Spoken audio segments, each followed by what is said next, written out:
Bautista, and today I will be performing the NIH, or the National Institute of Health Stroke Scale Assessment in my client with minor right paralysis. So today, before we start our procedure, I already prepared my materials such as the name card, the sentence card, and the picture cards, as well as the toothpick that will represent as the medical pin prick. Before going to the client's room, I already performed the proper hand hygiene technique so that we could avoid any transmission of infections and microorganisms to our client. And of course, I also wore my face mask to have an additional precautions and safety measures. Upon entering the client's room, I will provide privacy and safety to the client by closing the doors, shutting all the windows and curtains if possible, such as this, and also clear the area where the procedure is going to be performed for us to avoid any obstructions in our procedure throughout the assessment. So, ma'am, let me start po. Magandang hapon po. Ako po si Lian Robbie, magiging student nurse niyo po ngayong araw. Ako po ay isang third year nursing student mula sa Baliwag University. Alam niyo po ba kung ano po yung gagawin natin ngayon, ma'am? Hindi po. Ang gagawin po natin ngayon ay NIH Stroke Scale. Ito po ay isang assessment o pagsusuri upang malaman po natin at maging basehan po ito kung may senyales po kayo ng pagiging stroke. Okay lang po yun, ma'am? Okay lang po. Okay po. Maaari ko po bang malaman kung ano po ang inyong buong pangalan? Ivy Manuel. Ivy Manuel. Ano po ba ang gusto niyong itawag ko sa inyo, ma'am? Miss Ivy or Miss Manuel po? Miss Manuel na lang. Okay po. So, Miss Manuel, komportable naman po ba kayo sa inyong posisyon ngayon? Opo. Okay po. Ma'am, I already assessed the level of consciousness, item 1A, since I went or entered her room, the client's room. She is responsive as I asked her comfortability, her name, and she answers all my questions. It means that she is responsive and keenly responsive rather, and alert. Now let me proceed to the item 1B, which is the question and answer. Miss Manuel, ngayon po, may tatanong po ako sa inyo. Maaari niyo po bang sabihin sa akin kung ilang taon na po kayo? 21. 21. Ngayon naman po, pwede niyo pong magditin kung anong buwan na po ngayon? March. March. Okay po. The item 1B, question and answer, I will score the client 0 since she answered both of the questions correctly, her age and the month. Now, ngayon naman po, may papagawa lang po ako sa inyo, ma'am. Pwede niyo po bang ipikit ang inyong mata? Idilad po ito. At pwede niyo po bang silikupin ang inyong kamay? Parang may nilulukot. Ganito po.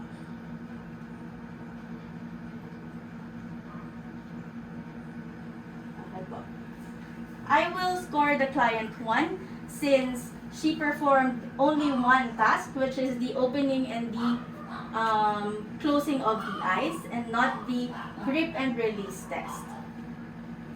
Now let me proceed to the item 2, which is the best gaze. Ngayon man po, ma'am, maaari niyo po bang sundan ang aking daliri ng inyong pong mata?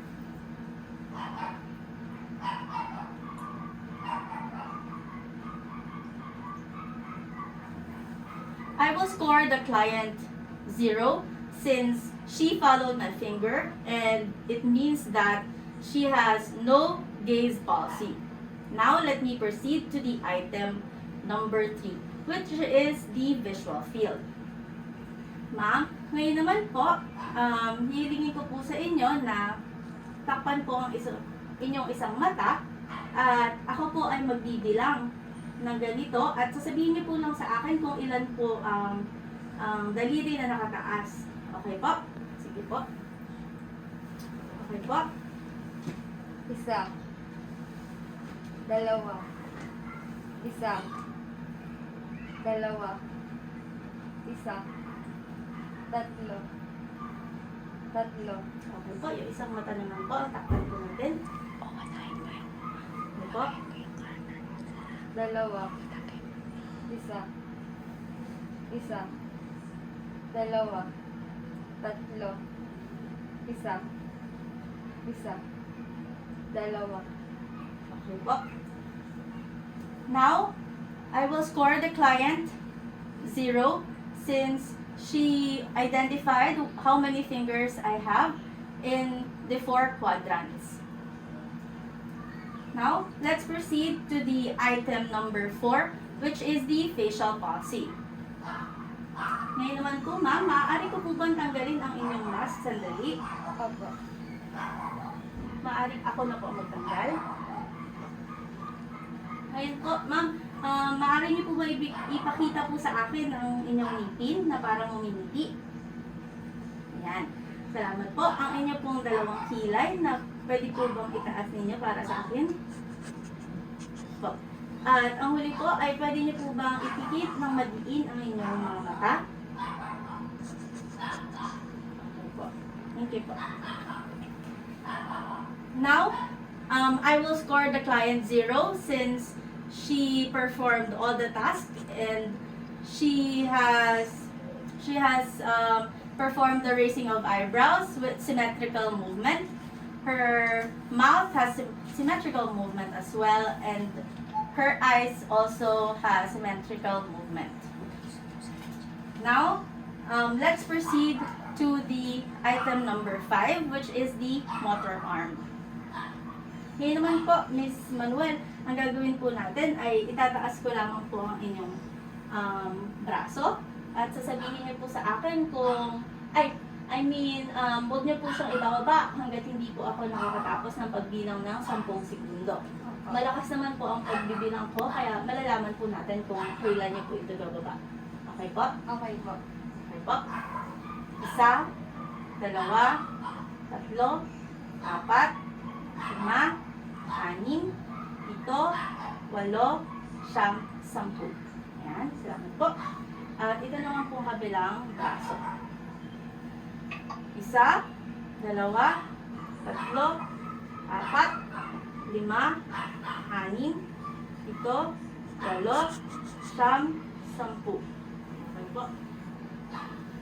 Ma'am, I will score the client 1 with her right arm since it drifts before the end of 10 seconds. However, it does not hit any bed surfaces or support.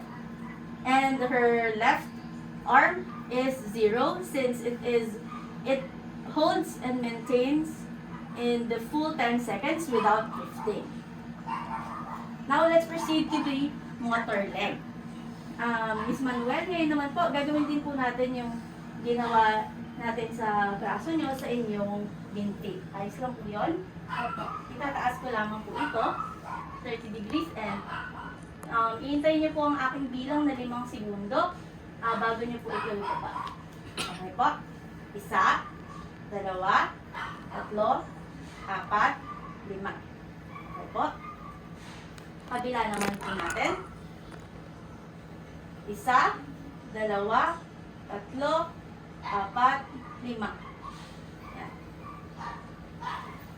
Now, I will score the client's right foot or leg with score of 1 since it drifts. However, it does not hit any of the bed surfaces. However, her left leg, I will score it 0 since it holds at the end of 5 seconds without any drifting. Now, let's proceed to the item number 7, limb ataxia. Miss Manuel, ngayon naman po, ilalagay ko po ang aking daliri dito at ilalagay niyo po ang inyong hintuturo dito sa aking daliri at ituturo niyo po ang inyong ilong. Ang dulo po ng inyong ilong. Yun po. Gagawin niyo po yan sa bilis ng inyong makakaya. Okay lang po ba yun? Opo. Okay po. Sige po.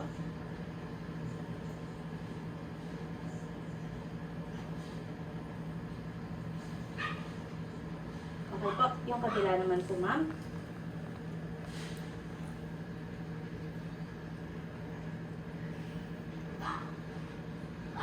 Okay po. Ngayon po, maaari ko po bang itaas ang inyong pajama? Opo. Okay po, tataas ko lang po ng kaunti. Ang gagawin po natin, ang inyong pong sakong ay lalagay ko dito at ibababa niyo po doon at itataas niyo po ulit. Okay lang po yun? Opo. Okay po.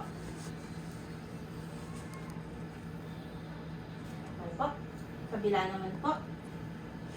Taas ko po ulit.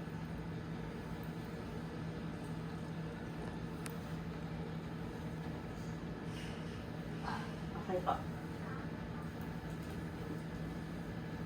I will score the client 0 in item number 7, which is limb ataxia, since she performed the finger nose finger test correctly and the heel to shin test correctly. It means that this is normal and she has no presence of limb ataxia. Now let's proceed to the item number 8, which is the sensory. So, Miss Manuel, meron po ako ditong toothpick. Ito po ay magsisilbing pinprick. Ito po ay dadampi ko lamang sa inyong balat at makakasigurado po kayo, hindi po kayo magkakaroon ng dugo o magkakasugat dito sa ating gagawin. Okay po? Ito po, sasabihin niyo po sa akin kung kaliwa o kanan ko po siya idinikit sa parte ng iyong mukha, ng iyong braso, kaliwang at binti. Okay lang po ba yun, ma'am? Opo. Ito pong mag-umpisa na po tayo. Kaliwang pisngi. Kanang pisngi. Kaliwang braso. Kanang braso. Kanang binti. Kaliwang binti. Ayan, tama po. Ngayon naman po, gagawin ko naman po siya sa parehong side, sa kaliwa at sa kanan. At sasabihin niyo po sa akin, alin po ang mas masakit or alin po ang mas nararamdaman ng sensasyon. Okay po? Parehas na pisngi. Parehas po. Parehas na braso. Okay po. Parehas na binti. Parehas na bero. Okay po. I will rate and score the client 0 since she has no sensory loss since she mentioned that both sides, the left and the right, is with the same sensation and stimulation as I have done. Now, let's proceed to the item number 9, which is the best language.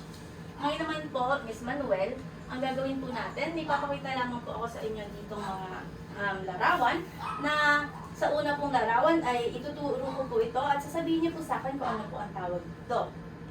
Kung nalalaman niyo po. Po, nakita ko niyo. Ayan. Ito po. Una po, ito po. Gloves. Ito po. Feather. Ito po. Cactus. Ito po. King. Chair. Duyan. Okay po. Ayan, tama po. Ngayon naman po, meron po ako dito mga pangungusap.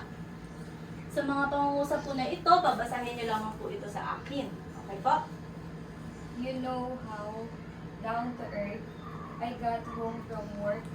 Near the table in the dining room, we heard him speak on the radio last night. Okay, tama po.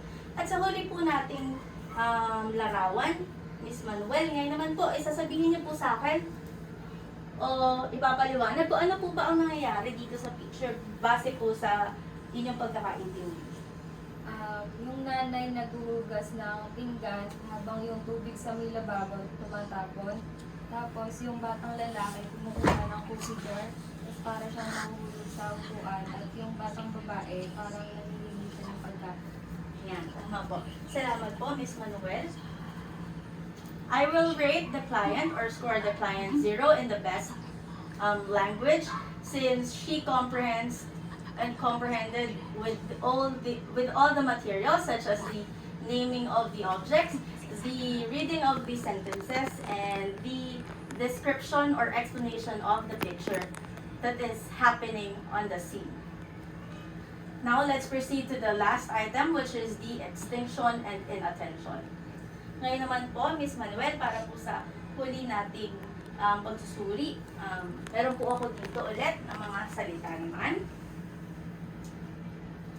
Ito po mga salitang ito, babasahin niyo po sa akin. Kung hindi niyo po mabasa, sasabihin ko po at uulitin ninyo.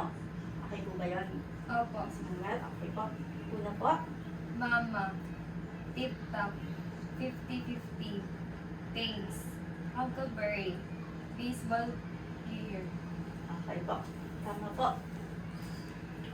I will rate the client with 0 since she read and articulately pronounced all the words in the last material tool, and this means that she is normal without any dysarthria. Now let's proceed to the extinction and inattention. Now, Miss Manuel, pwede niyo po bang ipikit ang inyong pong mga mata? Itatapikin ko po ang inyong mukha, ang inyong braso at inyong binti. Sasabihin niyo lamang po sa akin kung saan ko po ito tinapik. Okay po? Opo. Kaliwang pisngi. Kanang pisngi. Kanang braso. Kaliwang braso. Kaliwang binti. Kanang binti. Ayan po. Ngayon naman po, nakapikit pa rin po kayo. Tatapikin ko po ulit kayo. Parehas na pisngi. Parehas na braso. Parehas na binti. Okay po, dilat na po kayo, Miss Manuel. Ngayon naman po, sasabihin niyo po sa akin kung saang banda po gumagalaw ang aking mga kamay. Okay po? Opo. Sasabihin niyo din po kung pareho o kaliwa o kanan. Opo. Okay po? Kaliwa. Kaliwa. Parehas. Kanan. Kanan. Kaliwa. Okay po. Salamat po. Now, I will rate the client with the item number 11, extinction and inattention, as 0. Since she identified which part of her body and which side of her body in the face, in the arms, and in the legs of where I tapped her, and also she identified where the wiggling of my fingers are. So, which means that there is no neglect, and the rate or the score is 0. So, the total score of my client is 3, which according to my research, it means and interpreted as the minor stroke or mild stroke. This is according to Physiopedia, that is ranging from 1 to 5 score, meaning or interpreted as the mild stroke. With that, I will document all the results and will thank the client. Maraming salamat po, Miss Manuel. Ilalagay ko lang po ulit ang inyong mask. Maraming salamat po, Miss Manuel, sa inyong pong kooperasyon. Huwag po kayong mahihiyang magtanong sa akin kung meron po kayong mga gustong malaman at mga concerns sa inyong pong karamdaman.